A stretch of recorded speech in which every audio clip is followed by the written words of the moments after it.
We're here with a killer new discus launch glider from Dream-Flight called the Libelle.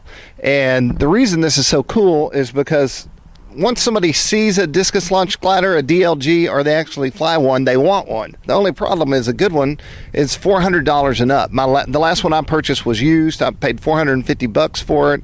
It was a competition level bird. And so I thought, man, if I can find something lighter, something that wasn't as expensive, it would be awesome. And they just came out with this airplane. The build on it was really fast. It took about as much time to read the instruction manual as it did to put the whole airplane together.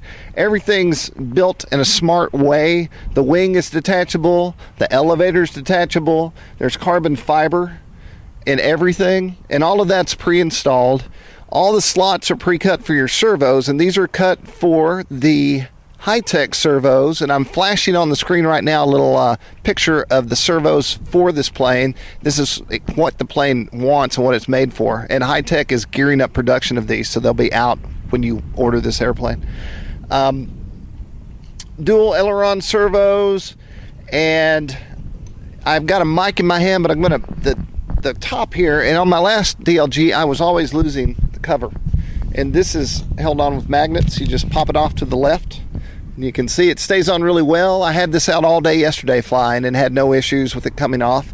And if you zoom in here, you can see we have our two micro servos in the fuselage. The battery came with the plane, and there's a cutout just for the battery. And then I used a Minima receiver because it seemed to be about the perfect size for this plane.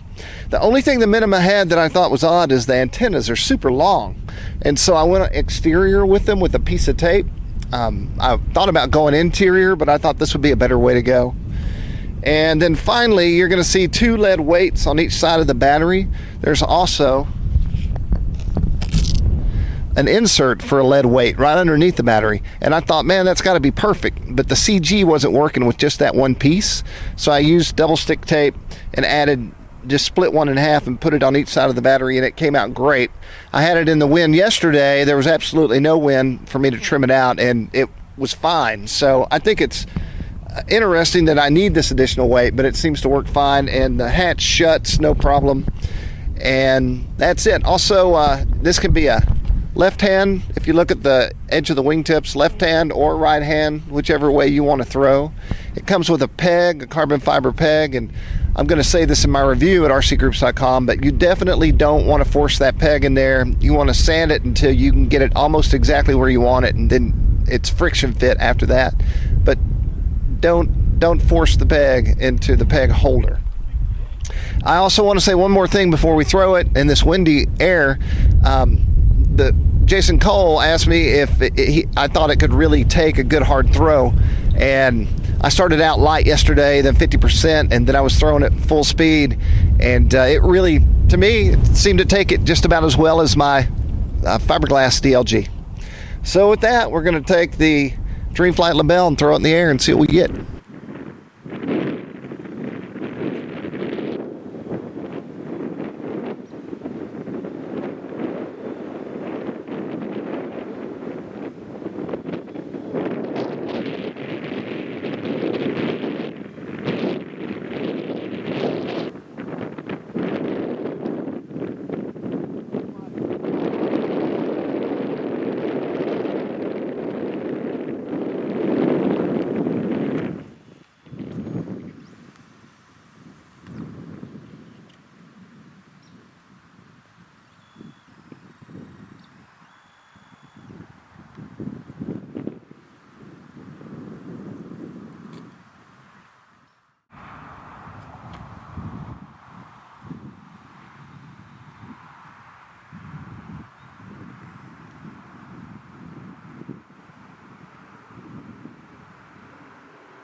So as you saw in the video, we were flying the Libelle in some pretty strong winds. I was also able to fly it in light winds the day before, and I was impressed with how a 10-ounce plane like this could penetrate and allow you to move around the sky. And the lightness of the airplane also allowed it to really let you know when there was a thermal or anything moving in the air. It was like, if you had a fish on the line, the plane really let you know what was going on. It also, I mean, I trimmed it out here in the office and just put everything level and got out there. The only thing I had to tweak a little bit was the elevator. Everything else was straight and true. I didn't touch the rudder. I didn't touch the ailerons. That's always a good sign of an airframe that's well thought out and built correctly. And that brings up another point. I showed in the start of the video that I had weights. I had added a couple of weights to the nose. After we were flying it around, we realized that I had the plane a little nose heavy, and so I pulled one of the weights that I added. So we still had the weight under the battery and then one on the side. Ultimately, when I liked it, I carved out a little notch in front of the bottom weight, so they both live under the battery. The servos were great. I mean, they're high techs. There's nothing to really worry about. The control horns, things like that, when they come with a kit, I'm always a little suspicious. But these worked fine, totally locked up, and felt secure to me. Nothing was wiggling around. And at one point, I nosed that plane in really well, like straight down. And the only thing I had to do was add a little CA back to get my servos tight in the fuselage. That was it. You'll also notice that we sloped it. I mean, that's not a slope. That was a slight embankment. And we thought, well, the wind's coming basically from the right direction. So we gave it a throw. And Jason Cole, who's flying with me in this video and works with rcgroups.com, man, what a great pilot. Definitely a sloper, something he's done a long time. And he was really milking that light wind coming off that hill. I also want to point out, you'll see some color on my airplane, and that is U-line tape. And it's on there just, to be in the sky and give me something to look at and differentiate it from the other planes in the sky. So while it doesn't come with the kit, you can pick up this U-line tape. You can get on the internet or anywhere and apply it to your plane and make it your own. So in conclusion, the Dream-Flight Libelle was everything I was hoping it would be, which was a lightweight, inexpensive, easy to build, great flying DLG plane. And you see the field I fly out of. For that, I think it's perfect.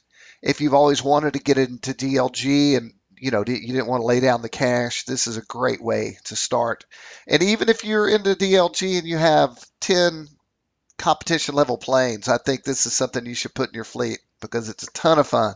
I want to thank the folks at Dream-Flight for giving me the plane to review. I want to thank Jason for helping me with the video, and thank you for watching. I'm Jim Graham with rcgroups.com.